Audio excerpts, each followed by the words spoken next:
Hi, I'm Mike from 1A Auto. We've been selling auto parts for over 30 years.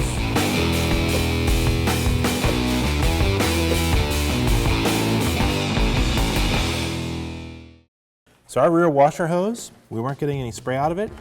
We traced it up to here. And you can see it kind of lines up with this screw hole in the air box here. Someone had replaced the air filter and then drove the screw right through the hose. So it actually was blocking the hose and then put a nice hole in it. So when we run the rear washer, it squirts washer fluid under the hood. Now we could run an entire new hose from the pump all the way to the back, but that's kind of a pain.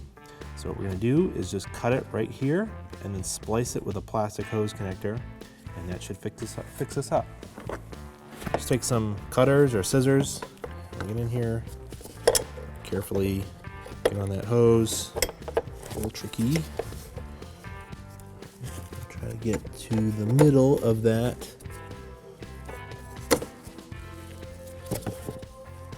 Without catching my finger.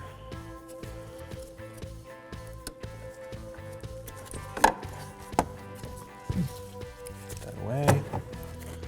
Take this plastic splice piece and grab the bottom hose. It's barbed, so it will go in here and seal up. So I push this plastic barbed fitting in there as far as it will go.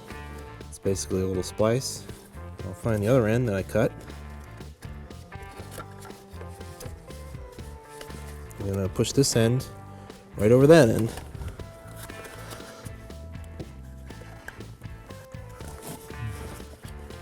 Now we fix that little hole.